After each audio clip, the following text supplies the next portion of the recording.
Добрый вечер, дорогие друзья! Сегодня мне хочется рассказать вам сказку братьев Гримм «Бабушка-метелица».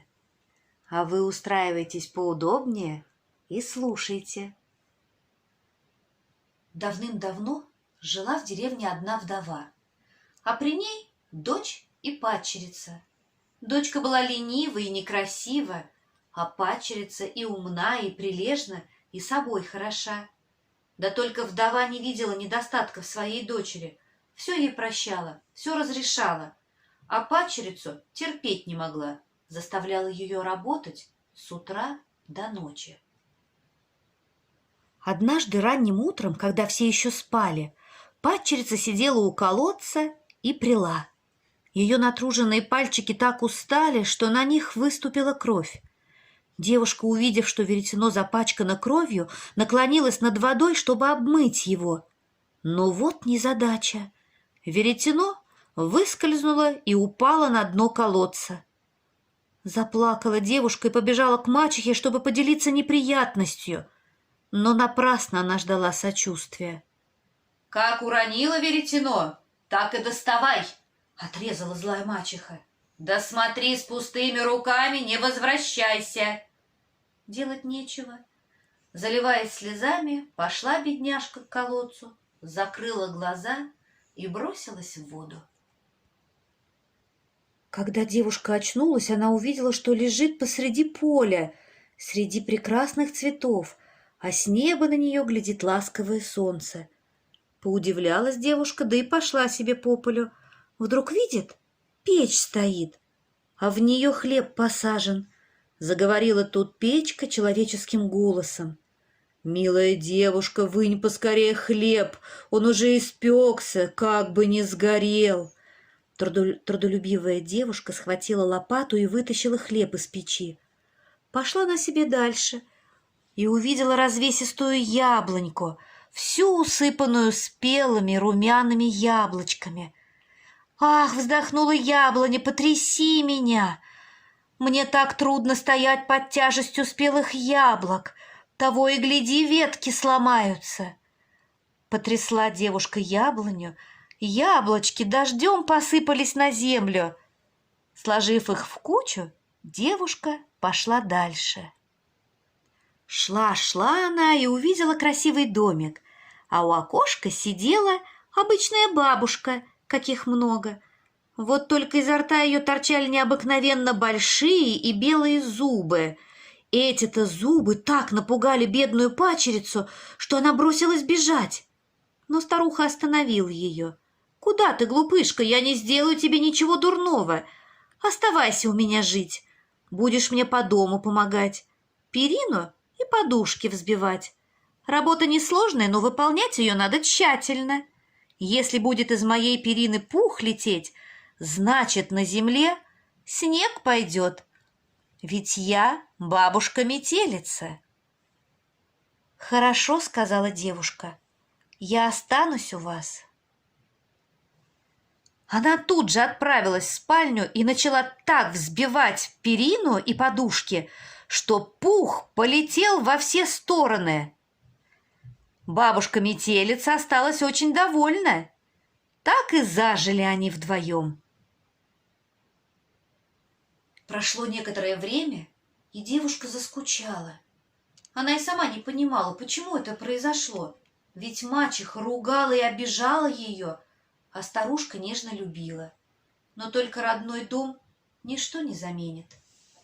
Пришла она к метелице и сказала: «Хорошо у вас, да только не могу я здесь больше оставаться. Хочется мне вернуться в родные места. Я понимаю тебя и еще больше люблю за честность и доброе сердце. Пойдем», — сказала бабушка-метелица.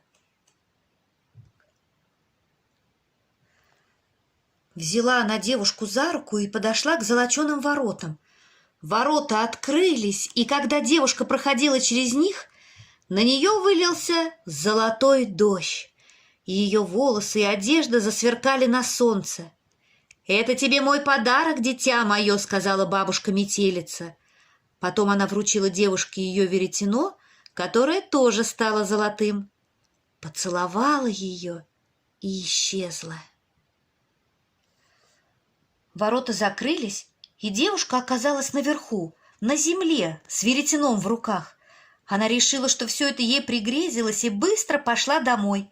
Едва она подошла к дому, как петушок запел, сидя на колодце: «Кукареку! Наша девушка вся в золоте пришла!»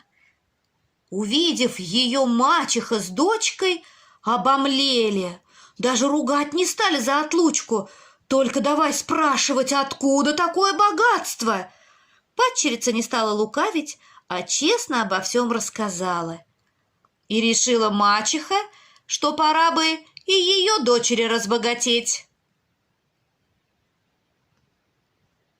Взяла она ее за руку, отвела к колодцу и велела прясть пряжу. Но ленивая дочка быстро расцарапала себе палец, испачкала кровью веретено, бросила его в колодец и сама за ним спрыгнула. Открыв глаза, она убедилась, что сестра не обманула ее. Вокруг было поле с цветами. Поднявшись на ноги, девушка пошла по полю и вскоре увидела печь, в которой пекся хлеб. «Скорее вынь хлеб!» — закричала печка, «а то он сгорит!»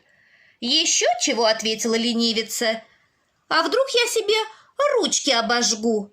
И пошла дальше. Подойдя к яблоньке, она услышала: «Помоги мне, девушка, потряси меня! Яблочки давно созрели!» «Ха! Буду я еще ручки свои утруждать!» — ответила та. Вскоре подошла она к красивому домику и увидела в окне бабушку-метелицу. Но вовсе не испугалась ее больших белых зубов, ведь сестра рассказала ей о доброте старушки. Поэтому девушка охотно приняла предложение бабушки-метелицы пожить и поработать у нее. Да только работать-то маменькина дочка не умела и не любила. В первый день она еще кое-как взбила перину и подушки, а потом целый день спала, даже к столу ленилась встать. Потребовала маменькина дочка, чтобы еду ей в постель подали. Тоже повторилось и на третий день, и на четвертый.